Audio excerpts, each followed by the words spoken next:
তোমরা সবাই নিশ্চয়ই অনেক ভালো আছো।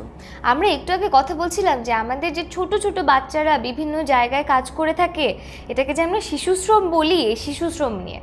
তাহলে আমরা জেনেছি যে শিশুশ্রমের কারণগুলো কি কি কারণে আমাদের যে বাচ্চাদেরকে দিয়ে এসব কঠিন কঠিন পরিশ্রমের কাজ করানো হচ্ছে।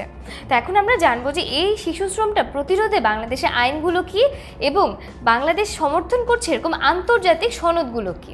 তাহলে প্রথমেই যে আমাদের বাংলাদেশের সংবিধানে কিন্তু শিশুদের জন্য অধিকার দেওয়া আছে, যে এই অধিকারগুলো প্রত্যেকটি শিশু আমাদের দেশের পাবে। এর প্রথমটি হচ্ছে বাধ্যতামূলক প্রাথমিক শিক্ষা, অর্থাৎ ক্লাস 1 থেকে ক্লাস 5 পর্যন্ত প্রত্যেকটি বাচ্চা প্রাথমিক শিক্ষা পাবে এবং তাদেরকে নিতে হবে, এতটুকু শিক্ষা তাদের থাকতে হবে।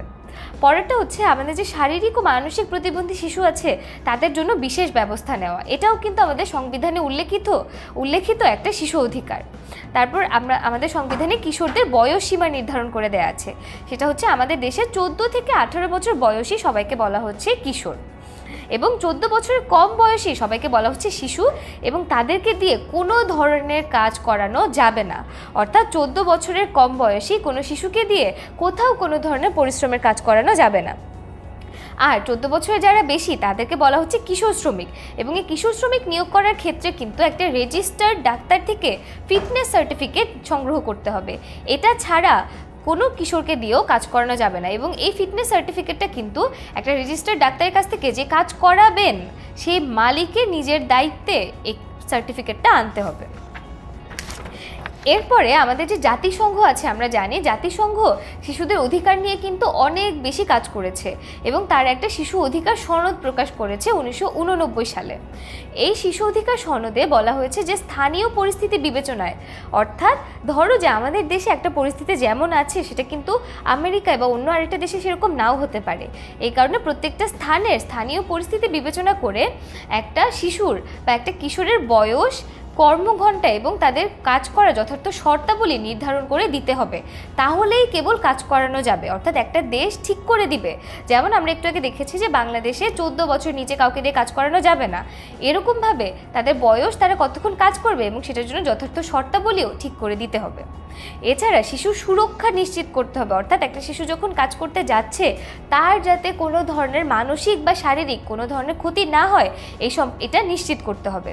এছাড়াও প্রতিটি শিশুর, অর্থাৎ শুধু বাংলাদেশেরই না, পৃথিবীর প্রতিটি শিশুর প্রাথমিক শিক্ষা বাধ্যতামূলক করা হতে হবে, অর্থাৎ প্রত্যেকটা দেশের সবাইকে বাধ্যতামূলক প্রাথমিক শিক্ষা নিতে হবে। এই যে জাতিসংঘ শিশু অধিকার আইন, এটাকে কিন্তু 1990 সালে বাংলাদেশও অনুসমর্থন দিয়েছে, অর্থাৎ এটা বাংলাদেশেও কার্যকর হবে। এরপরে বাংলাদেশে কিছু নিয়ম আরও রয়েছে, সেটা হচ্ছে আমাদের দেশে কিশোর শ্রমিকদের যে কাজের সময় সেটা দৈনিক 5 ঘন্টা হবে, এর চেয়ে বেশি হবে না, এবং সন্ধ্যা 7টা থেকে ভোর 7টা পর্যন্ত তাদেরকে দিয়ে কাজ করানো যাবে না, কোনোভাবেই এই সময় তাদেরকে দিয়ে কাজ করানো যাবে না। এছাড়াও আমাদের যে কিশোর, তাদেরকে দিয়ে এমন কোনো কাজ করানো যাবে না যেটা তাদের জন্য ঝুঁকিপূর্ণ বা বিপজ্জনক হতে পারে। এছাড়া 12 বছর বয়সী শিশুকে হালকা কাজ দেওয়া যেতে পারে, কিন্তু সেটা যাতে তাদেরকে কোনোভাবে ক্ষতি না করে এটা নিশ্চিত করতে হবে। এবং এই সম্পর্কে বাংলাদেশে জাতীয় শিশুশ্রম নিরসন নীতি প্রকাশ করা হয় 2010 সালে। আর আমরা জানি যে 1990 সালে আমাদের বাংলাদেশ জাতিসংঘের যে শিশু অধিকার সনদ সেটার সাথে অনুসমর্থন প্রকাশ করেছে। এখন তোমরা আমাকে একটা প্রশ্ন উত্তর দাও। প্রশ্নটা হচ্ছে, বাংলাদেশ জাতিসংঘ শিশু অধিকার সনদে অনুসমর্থন করে কত সালে? তাহলে ভিডিওটা পজ করে অপশনগুলো দেখে প্রশ্নের উত্তর দিয়ে ফেলো।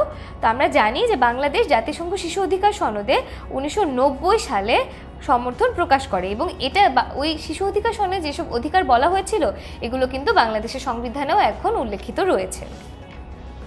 তাহলে এই ভিডিওতে আমরা বাংলাদেশে শিশু শ্রমিকদের যেসব শর্ত আছে এবং যেসব অধিকার আছে সেই সম্পর্কে জানলাম। এরপরের ভিডিওতে আমরা নতুন একটি সমস্যা নিয়ে কথা বলবো।